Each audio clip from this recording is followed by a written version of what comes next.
what made this band, better than the previous band? He said, man, they was playing from their soul versus the other one was just Mm, playing notes. Disc jockeying is the same way.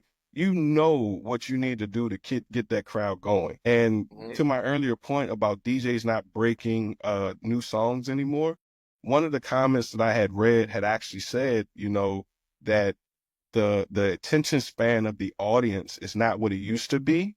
So when you drop a new song, if they never heard it for the first time, that it kind of is like a vibe killer. And that blew my mm, mind because that's actually, it holds some truth to that, right? That it does yeah, become a vibe killer when you haven't heard a song before they dropped it. But I think that goes to the testament of the disc jockey, right? That the actual DJ. mhm, If that DJ is really a master of their craft, then they're going to be able to pick certain parts of that song to incorporate it into their playlist, and they're going to be able to make that song popular than what it was when it actually came to them, right? Because they were able to yeah, incorporate it into a vibe, into an energy that actually made it, to where everybody wanted to know, hey, what was that? All I heard was this wordplay right here. What did that came yeah, from? It kind of ignites the curiosity again.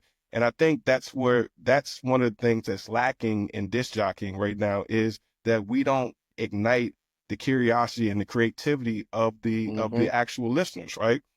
If you go in and you play a crazy song like Single Ladies by Beyonce or something, that is a party favorite, people sing it and they get into the vibes. But then you switch it to something that they may have not heard before, like West Guns, they're like, I don't know what that is. To me, that's the duty of the disc jockey to expose and bring awareness to those different things so that you broaden the minds of the listeners to, understand there's different genres of music and there's different things to like about them. One thing that I tipped my hat off to was the transition that Beyonce did from, R&B over to country. Like that was amazing. Look at the light that she provided to country singers and just that genre in general.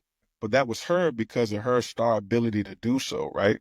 But think about you have a DJ that brings awareness to another genre, that they have this much clout to where they can actually, tee up a song and then transition to another genre and make it popular. That to me, that is one of the requirements and one of the non-negotiables of a DJ, right? To be able to bring awareness and exposure to all music and to be able to do it in their creative way that really keeps the listeners involved, engaged, and keep the vibe going.